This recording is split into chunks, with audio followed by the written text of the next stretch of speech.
Vous tombez sur cette vidéo pour la première fois? Alors préparez-vous à ouvrir les yeux sur une vérité que l'on vous cache trop souvent. Ici, on ne mâche pas nos mots pour dévoiler les réalités sombres qui secouent l'Est du Congo. Si vous en avez assez des narrations édulcorées et que vous voulez comprendre les enjeux réels derrière le M23 et les Wazalando, alors vous êtes au bon endroit.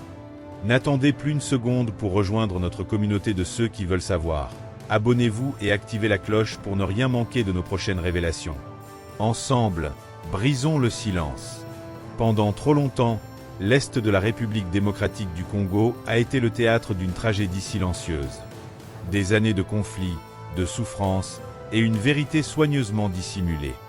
Mais aujourd'hui, le voile se lève.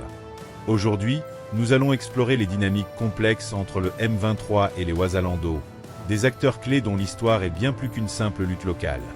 Accrochez-vous, car ce que vous allez découvrir va changer votre regard sur cette guerre. Le mouvement du 23 mars, ou M23, est un groupe armé qui a refait surface avec force. Officiellement, il se présente comme des défenseurs des communautés tutsi congolaises face aux exactions. Mais la réalité est bien plus complexe.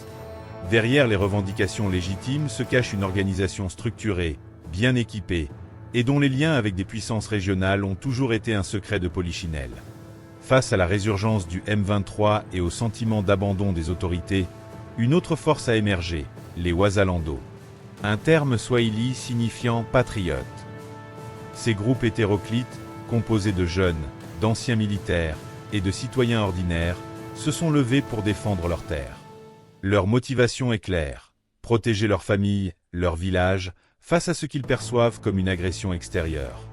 Ce que l'on vous dit rarement, c'est que la ligne entre le M23 et certains intérêts extérieurs est floue.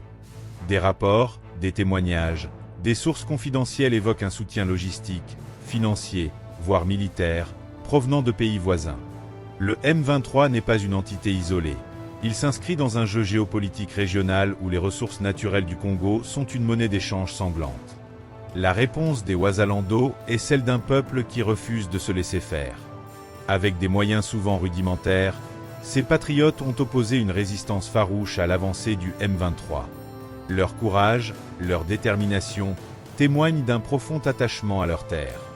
Ils sont le visage d'une population qui en a assez de l'instabilité et de l'ingérence étrangère. Pourquoi une telle violence? Pourquoi une telle persistance du conflit? La réponse se trouve sous terre. L'Est du Congo regorge de richesses, coltan, or, diamants. Des ressources qui attisent les convoitises et alimentent une économie de guerre où les groupes armés, y compris le M23, jouent un rôle central. Les Wazalando, à leur manière, tentent de briser cette chaîne d'exploitation. Il est temps que le monde ouvre les yeux sur la véritable nature de ce conflit. Il ne s'agit pas d'une simple rébellion. Il s'agit d'une lutte pour la survie, pour la dignité, pour la souveraineté d'un peuple. Le soutien aux Wazalando est un cri de ralliement, un appel à la solidarité. Le Congo mérite la paix. L'Est du Congo mérite la justice. Malgré l'obscurité, l'espoir persiste. La détermination des Wazalando, le courage des civils, sont autant de preuves que le Congo ne se résignera jamais. Un avenir de paix, de stabilité et de prospérité est possible. Mais il nécessite une prise de conscience globale, un soutien international véritable et une volonté inébranlable de mettre fin à l'ingérence et à l'exploitation. Derrière le M23, derrière les intérêts économiques, se cachent des puissances de l'ombre.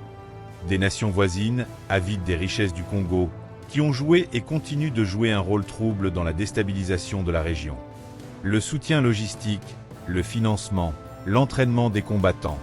Autant d'éléments qui pointent vers une implication bien plus profonde qu'une simple rébellion interne.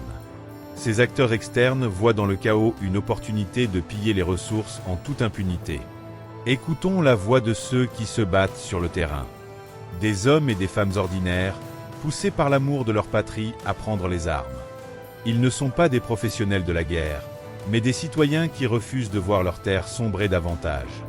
Leurs témoignages poignants révèlent une réalité brutale, mais aussi une détermination inébranlable à défendre leur droit à exister en paix. La situation dans l'Est du Congo est un nœud gordien géopolitique. Les rivalités régionales, les intérêts économiques divergents et les dynamiques ethniques complexes se superpositionnent pour créer un cocktail explosif. Le M23 est un pion dans ce jeu dangereux, manipulé par des acteurs qui cherchent à asseoir leur influence dans la région. Les Wazalando, à leur manière, tentent de déjouer ce piège en s'unissant pour une cause commune, la souveraineté du Congo. Combien de temps encore la communauté internationale restera-t-elle les bras croisés? Il est impératif d'agir, de condamner les ingérences étrangères, de soutenir les efforts de paix et d'aider le Congo à retrouver sa stabilité. Le sort de millions de personnes en dépend. Le soutien aux Wazalando, dans leur lutte légitime pour la défense de leur territoire, doit s'accompagner d'une pression internationale accrue sur les pays qui alimentent le conflit. La route vers la paix sera longue et semée d'embûches. Mais la détermination du peuple congolais, la bravoure des Wazalando et l'aspiration à un avenir meilleur sont des lueurs d'espoir dans l'obscurité. Il est temps que le monde se tienne aux côtés du Congo, non pas comme un spectateur passif, mais comme un partenaire engagé dans la construction d'une paix durable. La vérité sur le M23 et les Wazalando révèle une lutte complexe, mais elle souligne aussi la résilience d'un peuple qui n'a jamais perdu l'espoir de recouvrer sa dignité et sa souveraineté. Vous avez maintenant une vision plus claire, plus profonde, de la complexité de la situation dans l'est du Congo. Mais la conversation ne s'arrête pas ici. Votre opinion, votre ressenti, sont essentiels pour donner de l'écho à cette vérité. Alors, qu'avez-vous pensé de ces révélations? Laissez un commentaire pour partager votre point de vue.